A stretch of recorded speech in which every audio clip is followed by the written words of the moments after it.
Setelah kepergian suamiku, aku dan kedua anakku malah diusir mentah-mentah dari rumah kami sendiri oleh keluarga suami. Mereka tidak merasa prihatin sama sekali melihat anak yatim yang baru ditinggal oleh bapaknya. Tanah kuburan suamiku masih basah, tapi aku dan anakku harus berjuang menjalani hidup yang begitu keras.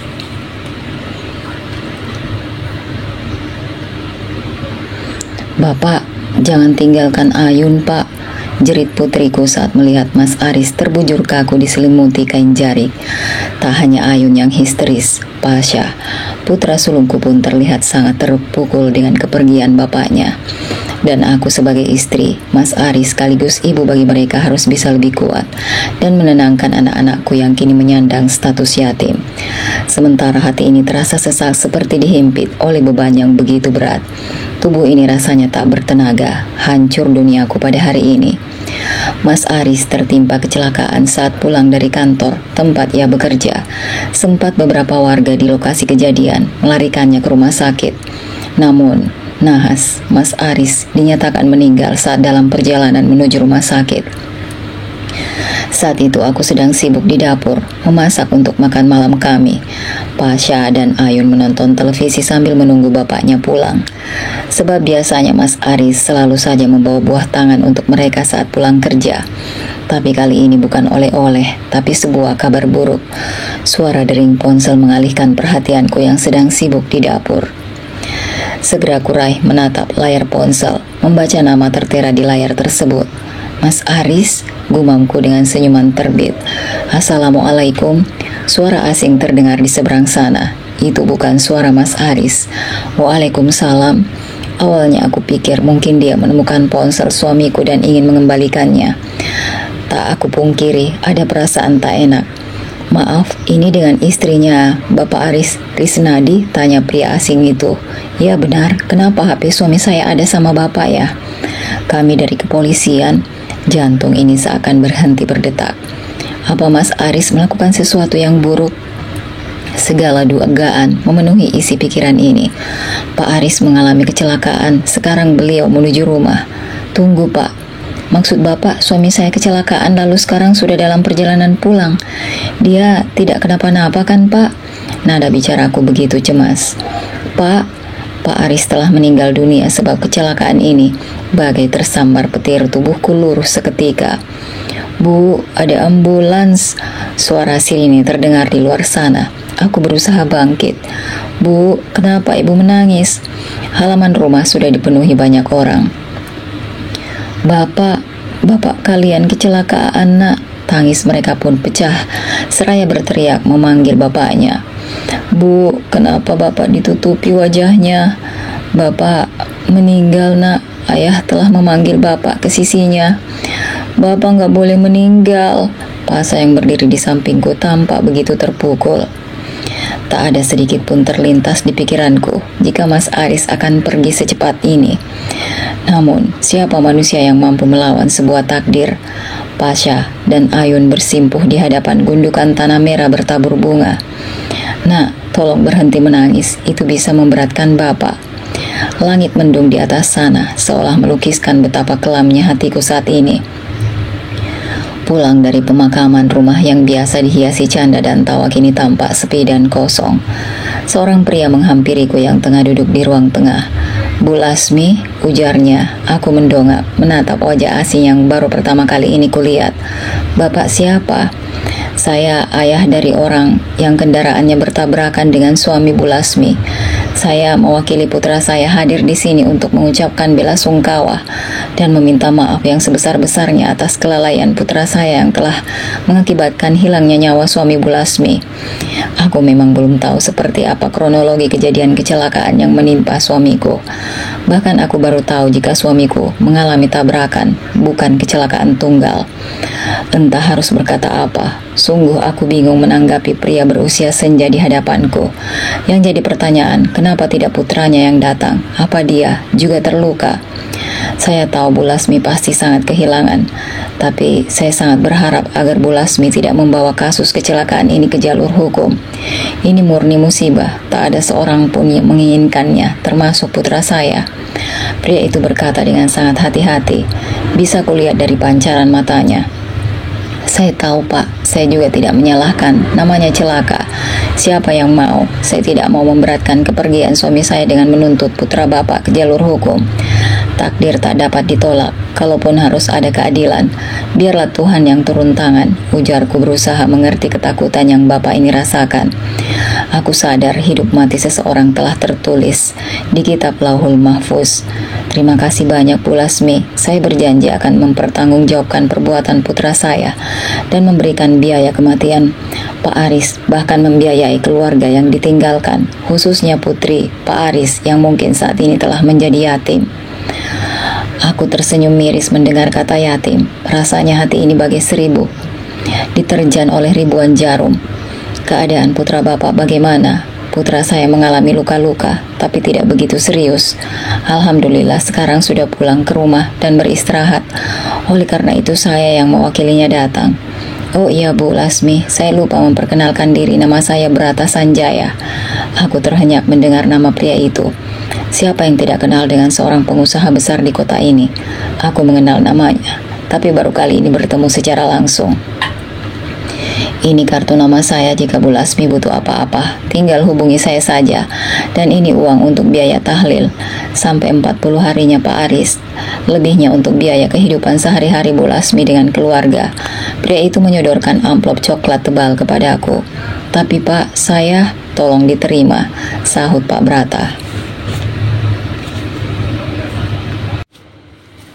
Suara ketukan pintu terdengar begitu nyaring. Aku terburu-buru melangkah menuju ruang depan. Di luar sana seseorang menggedor pintu dengan tidak sabaran.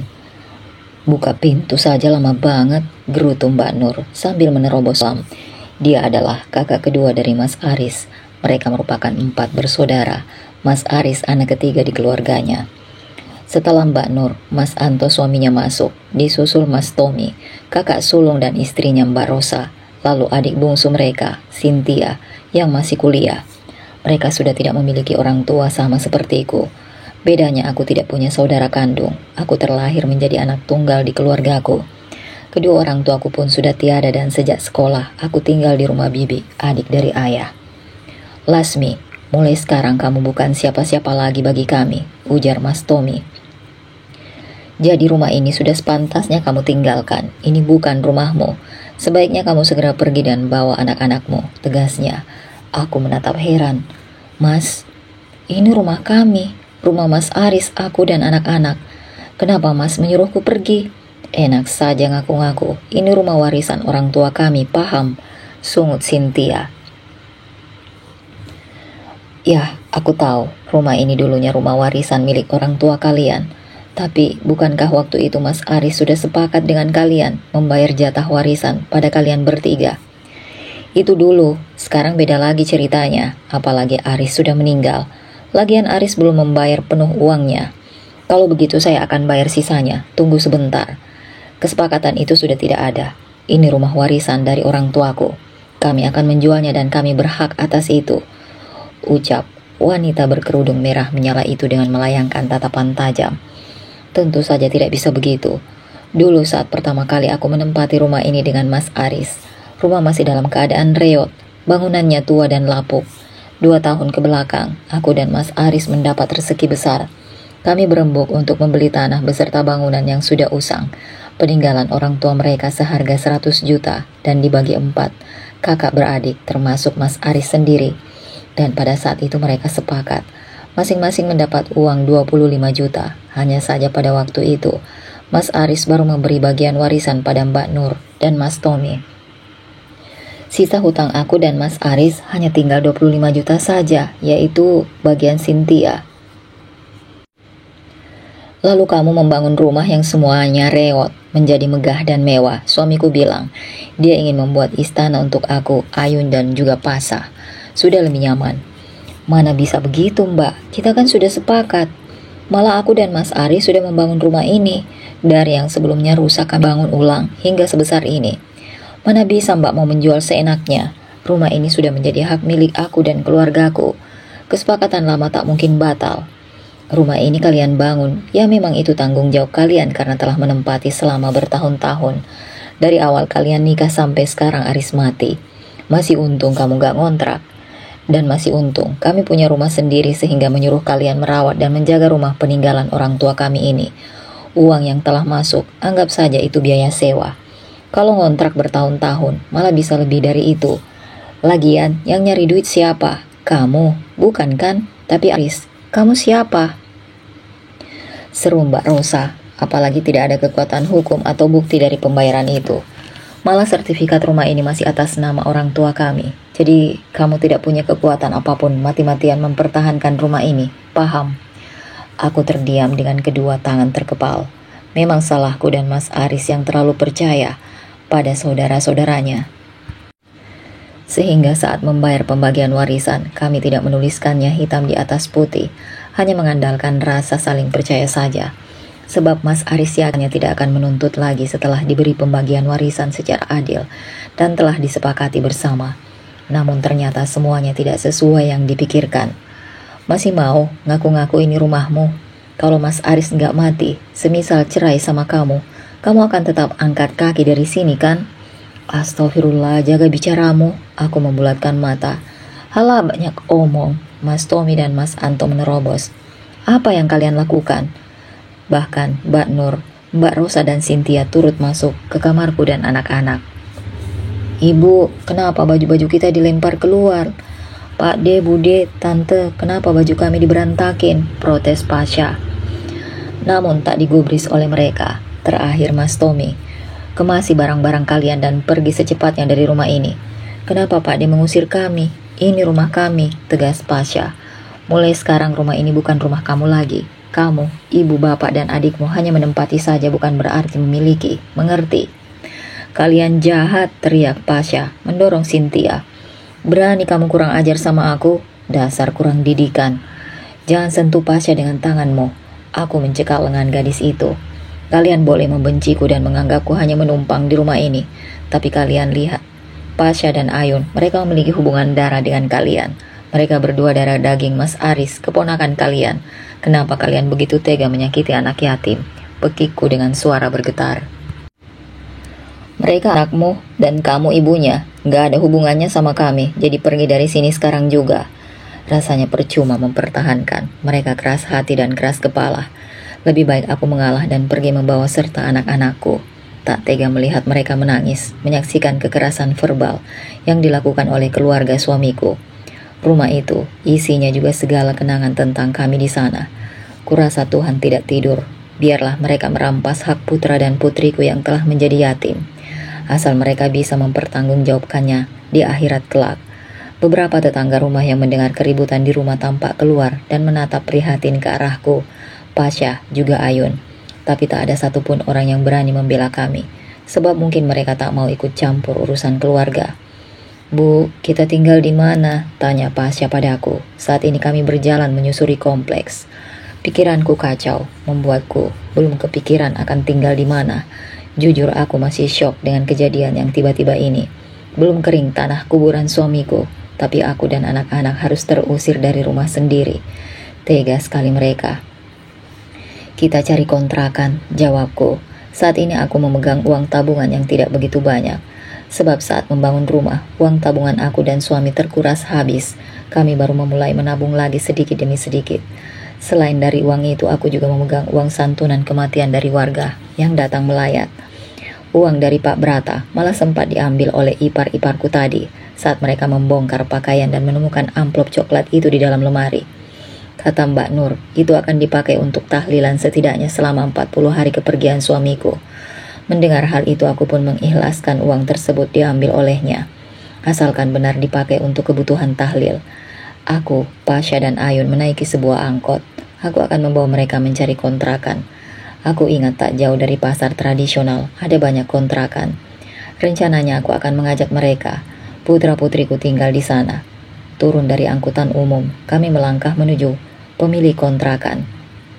Permisi, sahutku sambil mengetuk pintu pagar.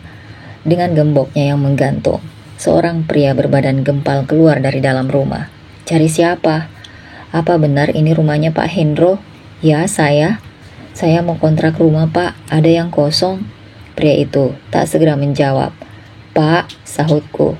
Ada, mari kita ikut saya. Ikut saya saja ke dalam. Pria itu keluar dari gerbang dan mengajak kami melihat kontrakan yang berpetak-petak. Bayarannya gimana Pak? Per bulan atau per tahun? Per bulan. 1 juta per bulan, lanjut pria pemilik kontrakan. Aku mengeluarkan uang 2 juta rupiah untuk mengontrak rumah sampai 2 bulan ke depan.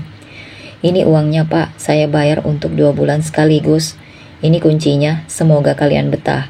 Pria itu melenggang pergi setelah memberikan kunci rumah kontrakan. Bu, kita tinggal di sini. Pasha tampak kaget melihat rumah kecil yang hanya terdiri dari 1 petak ruangan saja dan 1 kamar mandi di dalam sana. Sementara kita di sini dulu, yang penting kita terlindung dari panas dan hujan. Kamu sabar ya. Kami masuk ke dalam rumah kecil nan sempit ini.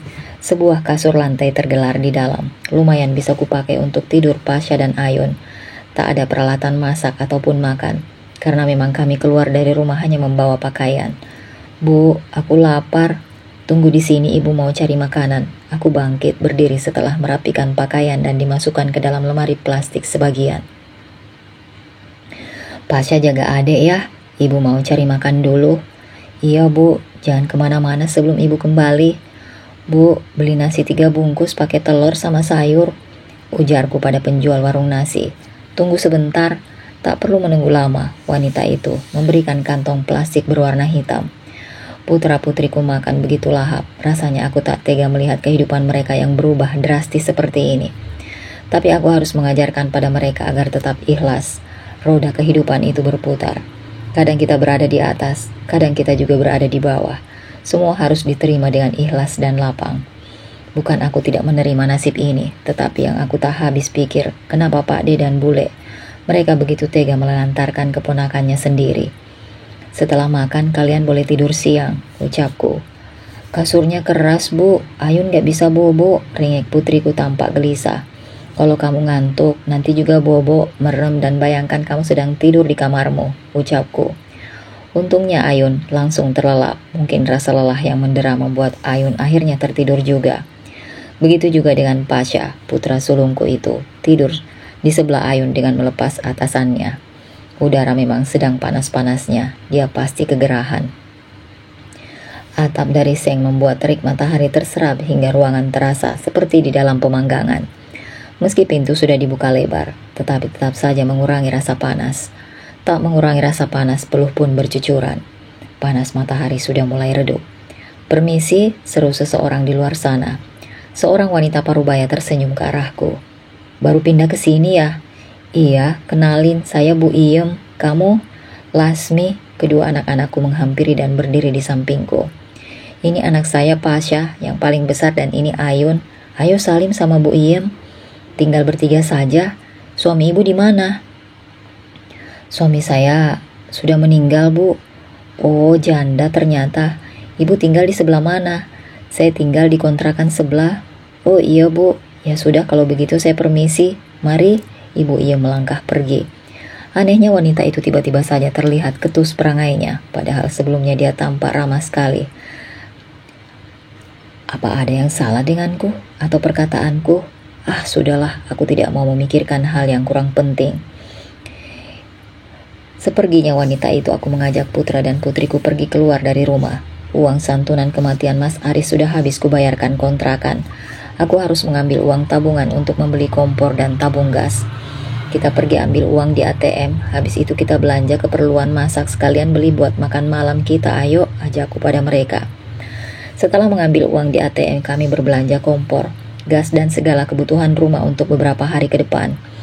Beras, telur, minyak, bumbu-bumbu dan yang lainnya, kecuali sayuran. Aku hanya membeli sedikit mengingat tidak ada kulkas, sehingga tidak bisa banyak-banyak menyetok makanan. Pasha dan Ayun berjalan lebih dulu sambil memakan es krim. Sementara aku berjalan di belakang cukup kerepotan membawa kompor 1 tungku, tabung gas, serta belanjaan. Akhirnya kami sampai juga di rumah. Rasanya tangan dan bahuku sakit sekali membawa beban berat. Habis belanja Bu Lasmi? Sahut Bu Iem. Iya Bu, kebetulan saya belum punya kompor sama kebutuhan rumah lainnya. Dia berjingkat dari duduk, langkah masuk lalu membanting pintu dengan kencangnya. Tentu saja hal itu membuat aku dan anak-anak terkejut. Kenapa Bu Iem? Tanya Pasha polos. Gak tahu, udah kita masuk saja yuk. Bu, banyak nyamuk, keluh Pasha saat malam tiba. Ibu lupa beli obat nyamuk. Aku melihat jam di ponsel, belum terlalu larut. Ibu ke warung dulu mau cari obat nyamuk. Kamu berani tinggal di rumah kan? Jaga Ayun, kasihan kalau dia sendiri di sini. Iya bu, tapi jangan lama-lama. Ibu nggak lama. Aku menyambar dompet. Udara malam ini terasa begitu dingin. Tampak ada beberapa warga laki-laki sedang bermain kartu di pos ronda. Mau kemana bu? Mau cari warung? Ada di ujung jalan sana, biasanya kios dekat sini masih buka, tapi nggak tahu sekarang, tumben udah tutup jam segini. Ya udah, makasih bang. Aku bergegas pergi menuju warung yang dimaksud. Jalan raya masih cukup ramai kendaraan yang berlalu lalang, tetapi pejalan kaki mulai sepi. Setelah mendapatkan apa yang aku inginkan, aku pun bergegas kembali menuju kontrakan. Akan tetapi seseorang tiba-tiba mendekat. Seorang pria berambut gondrong secepat kilat merampas dompet di tanganku. Copet, teriakku, tetapi tak ada yang peduli. Pria itu langsung naik motor yang tiba-tiba berhenti di hadapanku. Warga yang ada di pos ronda menghampiri setelah mereka mendengar teriakanku, tapi terlambat. Copet itu sudah pergi jauh. Kenapa bu? Copet, aku dijamret barusan, dia lari ke sana. Wah, payah kalau begitu bu, kita nggak bakal bisa nolong. Ikhlasin saja bu, mungkin bukan rezeki ibu. Masalahnya itu, aku tidak melanjutkan kalimatku. Masalahnya semua uangku ada di dompet itu. Kalaupun ada yang tersisa di rumah mungkin hanya uang recehan. Untungnya aku tidak membawa ponsel sehingga tidak ikut hilang. Lebih baik ibu pulang. Di tempat ini memang rawan copet bu. Jangan keluar malam-malam sendirian. Tubuhku terasa begitu lemas saat sampai di rumah. Bagaimana tidak syok, dompetku raib diambil paksa oleh seseorang. Bu, iya nak, aku berusaha tersenyum. Tak aku ceritakan kejadian nahas yang baru saja ku alami. Tak ingin membuat putraku semakin bersedih. Kamu tidur ya, ucapku pada Pasha. Putraku pun segera berbaring di samping adiknya. Mas, lihat kami sekarang, kami tak hanya kehilanganmu, tapi kami kehilangan segalanya setelah kepergianmu. Air mata akhirnya meleleh. Tak berguna meratapi nasibku saat ini, aku harus bisa bangkit dari keterpurukan. Besok aku akan menjual ponsel ini. Benda berharga yang kumiliki sepertinya aku harus memulai usaha kecil-kecilan. Ya, aku harus bekerja. Bu, kenapa HP-nya dijual? Iya bu, itu HP kan banyak foto bapak. Ibu mau jualan, makanya ibu harus jual HP ini buat modal. Nanti kita bisa beli lagi kalau ada uang. Foto bapak ada di dalam tas, di sana jauh lebih besar. Sama kalian juga kan? Tapi kan ibu baru ngambil uang di ATM, apa sudah habis? Bu Lasmi, aku dengar semalam ibu dijamret. Tiba-tiba Pak Hendro muncul. Ibu dijamret, Pasha dan Ayun kompak. Wajah mereka terlihat sangat terkejut. Setelah menjual HP, aku pun membeli bahan makanan. Terbersit ide untuk jualan donat dan kue-kue lainnya. Akan aku jajakan jualanku di sekitar kontrakan. Atau lebih bagus lagi kalau mencari lapak di pasar. Nanti aku akan tanya-tanya para pedagang di pasar. Belanja lagi bu, banyak duit ya, sahut Bu Iem muncul dari balik pintu rumahnya saat aku dan kedua anakku baru pulang belanja. Aku belanja buat jualan bu, memangnya mau jualan apa? Kue donat dan banyak lagi, jangan lupa nanti beli ya bu. Aku mau nyicipin dulu, kalau enak baru aku beli, ujarnya tanpa rasa malu. Iya nanti aku kasih tester khusus buat ibu saja, aku tersenyum. Nah gitu dong, Pasha, sana main tuh sama anak sini, banyak temennya di sini, jangan mengurung diri di rumah terus. No, ada lapangan di sana, banyak anak sepantaran kamu main bola. Pasha menoleh ke arahku, tampaknya Pasha seperti meminta izin. Kamu boleh main tapi jangan jauh-jauh. Iya bu, matanya berbinar. Setelah ku izinkan, Pasha berlari ke arah lapangan yang tak jauh dari tempat kontrakan kami. Sementara Ayun tidak ikut pergi bermain. Anak ini sedikit sulit bergaul, tak seperti Pasha kakaknya yang muda akrab. Mumpung masih pagi aku mau mulai membuat kue untuk dijual nantinya. Beberapa jam aku berkutat membuat kue. Sampai akhirnya semua donat dan kue-kue lain buatanku siap untuk dijual. Aku pisahkan beberapa untuk dijadikan tester nantinya. Akan aku bagikan pada tetangga sekitar. Bu Lasmi, sahut Bu Iem tiba-tiba berdiri. Aroma wangi makanan mungkin mengundang datang ke sini. Bu Iem, udah jadi ya? Tanya dia sambil masuk ke dalam rumah. Sebelum dipersilahkan masuk, dia juga menginjak-injak kasur lantai yang tadi belum sempat kulipat. Bekas Ayun tidur. Yang lebih mengejutkan lagi, dia berani mencomot satu donat yang telah kusimpan rapi di dalam toples. Aku nyobain ya. Dia minta izin setelah mengambilnya, lantas langsung melahap donat itu. Aku tersenyum kikuk melihat kelakuan wanita berbadan gempal ini. Enak bu, gak enak, pasti gak bakal laku ini, ocehnya. Aku minta 3 ya buat suamiku, anakku dan aku 1 lagi. Tanpa menunggu persetujuan, dia mengambil 3 donat. Astagfirullah, aku mengelus dada. Ikhlas Lasmi, ikhlas, mungkin besok-besok dia mau beli. Tapi katanya dia bilang gak enak. Minta banyak juga. Bu, lain kali jangan kasih Bu Iem lagi, celutuk Ayun. Aku tersenyum padanya. Gak apa-apa. Sama tetangga kita harus berbagi. Ayo kita jualan. Ayun ku ajak pergi berkeliling menjual donat. Saat melewati lapangan tempat Pasha bermain bola, kaki ini terhenti sejenak. Kulihat Pasha sedang dirundung oleh teman-teman sebayanya. Pasha, ibu, mereka ngapain kamu tadi? Mereka nakal ya? Tidak bu, kami hanya sedang bermain biasa. Tapi tadi ibu lihat sana, salah satu dari mereka mendorongmu. Kami sedang bercanda bu. Kulihat Pasha seperti sedang menyembunyikan sesuatu. Bener mereka gak nakal sama kamu? Iya bu, mereka baik kok. Ya sudah kalau begitu, makasih bu, aku mengangguk. Pasha berlari ke arah teman-temannya dan membagikan donat pemberian dariku kepada mereka. Kebetulan belum sempat sarapan, ujar salah satu pria berusia senja, penjual kerupuk yang mangkal di sebelah lapakku. Semoga berkah, rezeki kalian lancar. Amin, Bapak juga, semoga sehat. Seketika muncul beberapa preman pasar dan mendatangi setiap lapak para pedagang. Mereka mengambil barang di kios-kios maupun pedagang kaki lima, bahkan meminta uang. Jika tidak diberi, preman itu pasti akan memporak-porandakan dagangan kami. Mana jatah kami? Tidak ada, ucapku berani. Mau aku acak-acak juga jualanmu ini? Aku memang belum ada uang, belum ada yang beli, baru juga datang. Halah, Bruk, pria itu mendorong mejaku hingga terjungkal dan terbalik. Hentikan, kumohon. Ini akibatnya kalau kamu tidak kasih kami jatah. Kalau sampai besok kamu masih mau membantah, kamu jangan berjualan lagi di sini, paham? Jangan ganggu dia. Tiba-tiba sosok yang tak asing muncul. Om Tegar, seru Ayun dan Pasha secara bersamaan.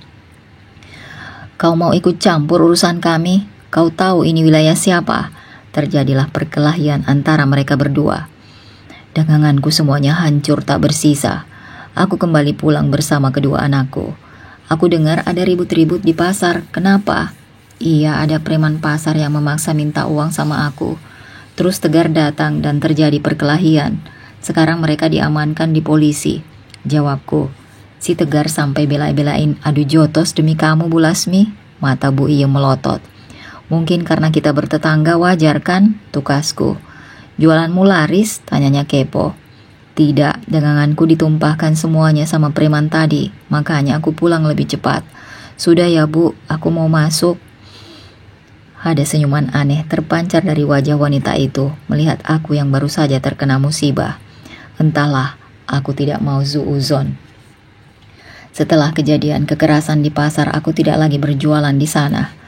Biasanya dia memang selalu pergi pagi dan pulang malam, sehingga kami tidak pernah bertemu meski rumah kami berdekatan. Tegar, aku belum sempat bertemu dengannya lagi setelah hari itu. Aku memilih kembali berjualan keliling. Bu, aku ikut. Kamu tunggu saja di rumah, biar ibu yang jualan. Pasha, jaga adikmu, jangan pergi kemana-mana. Baik Bu. Aku pun berjalan, berkeliling menjajakan daganganku. Ini modal terakhirku yang aku punya. Tak mungkin aku membuka celengan untuk sekolah Pasha beberapa bulan lagi. Langit yang semula berwarna biru berubah menjadi mendung. Aku buru-buru pulang sebelum hujan turun. Ibu sudah pulang? Loh, kuenya masih banyak Bu. Iya, jualan ibu sepi. Bu, Ayun lapar. Sebentar, ibu masak nasi dulu ya. Aku simpan toples persegi berisi kue jualan di sudut ruangan. Berjalan mendekati kompor di mana aku menyimpan sisa beras. Hanya tersisa 2 gelas beras lagi di dalam kantong kresek dekat kompor. Aku menghela napas. Uang hasil jualanku bisa saja aku belikan beras, tapi bagaimana modal berikutnya? Sementara donat yang tersisa banyak, tak mungkin juga aku menjual kembali besok. Andai ada kulkas, mungkin masih bisa tahan. Takutnya donat nggak fresh dan semakin nggak ada yang beli, semisal ku jual lagi. Sambil menunggu nasi matang, aku berikan donat-donat itu pada Ayun dan Pasha untuk mengganjal perut mereka. Sebagian aku berikan juga pada Bu Iem, tetanggaku. Nanti kalau Tegar pulang, aku juga akan memberikan sisa jualanku ini padanya. Tegar tampaknya orang yang baik, meski aku sempat berpikiran buruk. Bu Lasmi bawa apa? Bu Iem membuka pintu. Hujan deras mengguyur di luar sana, diiringi suara guntur. Bawa donat, Bu, tadi masih ada sisa. Ngasih kok sisa? Sungutnya seolah tersinggung. Lah emang salah ya, sisa jualan bukan sisa dimakan. Gak salah kan? Tapi dia embat juga makanan yang aku kasih, menutup pintu begitu saja, tanpa ucapan terima kasih. Bu, itu piringnya, sahutku dari luar. Nanti aku balikin, gak bakal aku makan juga nih piring. Hanya bisa mengelus dada mendengar ocehan Bu Iem. Aku kembali ke rumah. Pagi tadi aku sempat membuat sup bakso untuk lauk mereka makan, tapi ternyata kini hanya tinggal kuahnya saja. Ada sedikit sayuran kol dan wortel, tapi tidak banyak. Baksonya mana, Bu? Tanya Ayun protes. Habis, Nak, besoklah ibu buatkan lagi. Sekarang makan seadanya dulu ya. Tak tega melihat putriku makan hanya dengan kuah sop. Sudah makan saja, yang penting perut kenyang. Kamu jangan rewel, ujar Pasha yang lebih paham dengan ekonomi kami yang memang sedang tidak baik-baik saja. Malam datang, aku termenung menatap foto Mas Aris. Bu, tiba-tiba suara Pasha terdengar menyahut. Segera kuusap air mata yang membasahi pipi. Kamu kenapa bangun? Di sebelahnya Ayun tetap tertidur lelap. Ibu nangis? Ibu nggak nangis kok. Pasha beranjak menghampiriku. Maafin aku belum bisa bantu ibu, tapi aku janji kalau sudah besar nanti, aku akan bantu ibu cari uang. Dalam sedih aku tertawa kecil mendengar celotehannya. Pasha anak laki-lakiku ini sangat hebat pemikirannya. Kamu tidak perlu meminta maaf. Sudah tugas ibu menjaga, merawat, dan membesarkan kalian. Kewajiban ibu mencukupi semua kebutuhan kamu dengan Ayun. Kelak kalau kamu sudah besar, jadilah anak yang soleh, berguna bagi sesama. Aku mengecup puncak kepalanya. Sudah, kamu tidur lagi sana. Ibu juga mau tidur, habis zikir sebentar lagi. Pasha segera kembali ke pembaringannya. Ya Allah, permudahlah jalanku untuk membesarkan dan mencukupi mereka. Kuatkan bahuku yang sempat rapuh ini untuk dijadikan tempat mereka bersandar. Hari kembali berganti. Seperti biasa aku berjualan keliling. Tetapi semakin kesini semakin sulit saja jualanku ini. Daganganku tidak pernah habis. Aku pulang hanya membawa uang sedikit. Waktu itu aku sempat ambil uang celengan untuk biaya sekolah Pasha. Jika jualanku terus-terusan sepi, mana mungkin aku bisa mengembalikan uang tabungan. Masih sisa lagi, Bu Lasmi, sahut Bu Iem. Iya, Bu, mau beli. Namun kali ini tetap masih ada sisanya meski beberapa sudah aku bagikan. Setelah waktu itu dia tersinggung diberi sisa, aku tidak lagi memberikan sisa jualan kepadanya. Aku bagikan saja pada orang-orang yang kebetulan bertemu di jalan. Ogah, bosan aku, kecuali kalau kamu kasih ya, aku gak bakalan nolak. Loh, kok aneh, disuruh beli bosan, tapi kalau dikasih mau, kok lucu. Ya sudah, ambil saja, Bu. Bentar aku bawa piring duluan ke dalam. Wanita itu beranjak masuk ke dalam rumahnya. Katanya bosan, tapi kok bawa piring? Astagfirullah. Piring bekas waktu itu saja dia nggak kembaliin. Makanya kali ini aku suruh dia ambil langsung dari bakulan. Kupikir paling bawa 1 atau 2 biji karena katanya bosan. Taunya dibawa 8 biji. Astaga, ternyata dia cuma mau gratisan. Ikhlas, Lasmi, ikhlas. Makasih ya. Bu Iem masuk ke dalam sambil melahap donat buatanku. Ibu, aku bawa uang buat ibu. Tiba-tiba Pasha dan Ayun muncul dari arah lain. Aku belum sempat masuk ke dalam rumah. Kupikir mereka menunggu di dalam, tapi ternyata mereka baru datang. Uang? Aku lihat mereka banyak membawa uang recehan. Kami berdua tadi minta-minta di dekat pasar sama anak-anak lain. Apa? Aku terkejut bukan main mendengar pengakuannya. Jadi kalian dapat uang itu dari hasil mengemis? Minta-minta begitu? Aku berusaha menahan emosi. Aku sadar kedua anakku masih sangat polos. Mungkin maksud mereka baik, ingin membantu aku mencari uang. Tapi bukan begini caranya. Mencari uang dari hasil mengharap belas kasihan orang lain. Aku tidak pernah mengajarkan mereka melakukan hal semacam ini. Iya, Bu, mata Pasha menyiratkan ketakutan. Ibu gak pernah mengajarin kalian untuk minta-minta. Itu tidak boleh. Lagi pula, cari uang itu tugas ibu bukan kalian. Tapi Bu, jualan Ibu kan gak laku. Kami hanya ingin membantu Ibu. Apa salahnya memang kalau mengemis? Selama kita bisa berusaha, punya tenaga dan akal untuk mencari uang, kita tidak boleh mengemis dengan mengharap belas kasihan dari orang lain. Kalaupun kalian mau cari uang, itu bukan begini caranya. Kalian tak perlu mikir cari uang, biar Ibu saja. Belum saatnya kalian memikirkan hal itu. Kecuali kalau kalian sudah besar, kalian bisa cari uang dengan kerja keras, bukan mengemis. Berikan uang itu pada mereka. Ayun dan Pasha saling menatap satu sama lain, seolah mereka ragu memberikan uang itu pada teman-temannya. Ayo Pasha, Ayun, Ibu tidak mau kalian mengemis lagi. Cukup Ibu saja yang cari uang. Kalian jangan, karena belum saatnya kalian cari uang. Kalian masih kecil, jangan lakukan hal ini lagi. Cepat berikan uang itu pada mereka. Kedua anakku pun segera menghampiri teman-temannya, memberikan hasil mereka ngemis pada teman-temannya itu. Hari ini aku berhenti jualan karena tidak punya modal. Tak mungkin aku mengambil lagi uang tabungan yang kusiapkan untuk sekolah Pasha. Aku memutar otak bagaimana caranya untuk bisa mendapatkan uang selain dari berdagang. Sampai akhirnya aku memutuskan mencari pekerjaan. Tanpa adanya ijazah sekolah sepertinya akan sulit untuk mencari pekerjaan yang layak. Tapi mau bagaimana lagi? Ijazahku ada di rumah lama. Bahkan mungkin sudah dibuang oleh mereka, ipar-iparku. Aku berjalan ke sana kemari, mendatangi beberapa kios baju, rumah makan dan toko-toko, berharap ada lowongan pekerjaan, tapi sayangnya tak ada satupun yang membutuhkan karyawan. Ibu udah pulang? Perutku kosong membuat tenagaku semakin berkurang, sampai akhirnya aku kembali ke rumah. Pancaran wajah mereka penuh harap. Ibu gak bawa oleh-oleh? Tanya Ayun, membuntutiku masuk ke dalam rumah. Ibu gak bawa apa-apa nak? Ya Ibu, Ayun nungguin Ibu bawa oleh-oleh, es krim atau jajanan apa aja. Kenapa Ibu gak bawa apa-apa? Ayun hendak menangis kecewa. Yun, Ibu habis nyari kerja, bukan belanja. Setelah Pasha lalu dia menatapku. Ibu udah dapat kerjaan. Aku menggeleng lemah. Belum. Pasha terlihat sedih, begitu juga Ayun yang mulai menangis karena ingin jajan tetapi aku tak dapat membelikannya apa-apa. Sakit hati ini ketika melihat kedua anakku berada dalam kesengsaraan. Pasha lapar Bu, nasi masih ada kan? Tanya aku pada Pasha. Masih ada sisa sedikit nasi di sana, mungkin cukup untuk makan anak-anakku makan berdua. Ada tapi lauknya. Ibu masih punya kerupuk, bentar ya Ibu goreng dulu. Beranjak mengambil kerupuk mentah bermaksud akan menggorengnya. Tetapi setelah kulihat minyaknya tidak ada. Astagfirullah. Hanya ada sedikit saja minyak goreng di penggorengan. Aku goreng saja sebagian kerupuk, yang penting mereka bisa makan. Udah siap, ayo kalian makan. Aku menyodorkan 2 piring. Jangan lupa berdoa. Pasha yang tidak banyak protes segera melahap jatah makannya setelah membaca doa. Ayun gak mau makan sama kerupuk. Ayun mau sup, ujarnya. Nah, nanti Ibu masak sup. Kalau punya uang ya, sekarang kamu habiskan saja yang ada. Bujukku dengan hati menjerit. Akhirnya Ayun mau makan juga. Ya Tuhan, entah sampai kapan keadaan kami membaik.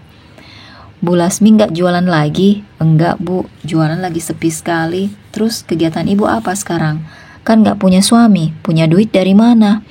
Aku lagi nyari kerja Bu. Memangnya mau kerja apa sih tuh? Kerjaan apa aja yang penting halal. Barangkali Ibu punya teman atau saudara yang butuh pegawai, kasih tahu aku Bu. Mau restoran, kios baju atau apa saja deh, aku siap. Gak ada. Ya sudah, kalau begitu aku pamit ya Bu. Mau cari kerjaan lagi dekat sini, mari. Tak sengaja di perjalanan aku berpapasan dengan Pak Hendro, pemilik kontrakan. Bu Lasmi mau kemana? Bapak, saya mau cari kerja Pak. Cari kerja? Emang Ibu gak jualan lagi? Tidak Pak, modalku habis. Jualannya sepi, gak ramai kayak sebelumnya. Memang mau cari kerja apa? Di mana? Apa saja Pak, yang penting saya punya penghasilan. Bentar lagi kan mau bayar kontrakan. Masalah kontrakan gak usah diambil pusing. Nanti saja kalau kamu sudah punya uang baru bayar. Lagian banyak yang nunggak juga, termasuk Bu Iem tuh. Udah nunggak 5 bulan. Tapi jangan dituruti. Kalau sudah ada, Bu Lasmi bisa langsung bayar. Jangan seperti Bu Iem. Ada uang saja kayaknya dia susah buat bayar tunggakan. Pak Hendro menghela napas panjang seperti sedang menahan rasa kesal. Aku bingung juga harus menanggapi apa soal Bu Iem, karena itu bukan urusanku. Maaf Bu Lasmi, aku kok malah curhat. Tidak apa-apa Pak, terima kasih atas keringanan yang Bapak kasih. Mudah-mudahan saya bisa dapat pekerjaan, biar tidak sampai nunggak sama Bapak. Kalau begitu aku permisi, Pak. Oh iya, Bu Lasmi, coba deh temui temanku yang buka restoran di sekitar jalan ini. Bilang saja disuruh Pak Hendro. Pasti bakal langsung diterima. Oh, restoran itu kemarin sudah saya coba, katanya nggak ada lowongan. Barusan aku ke sana habis nyari lauk buat keluarga. Kebetulan istriku lagi sakit jadi nggak masak. Temanku yang punya restoran bilang salah satu karyawannya keluar hari ini. Barangkali rezeki ibu hari ini bisa kerja di sana. Jelas Pak Hendro, itu pun kalau ibu bersedia kerja di restoran. Tentu saja Pak, terima kasih informasinya. Saya samperin dulu restoran itu. Iya Bu, silahkan.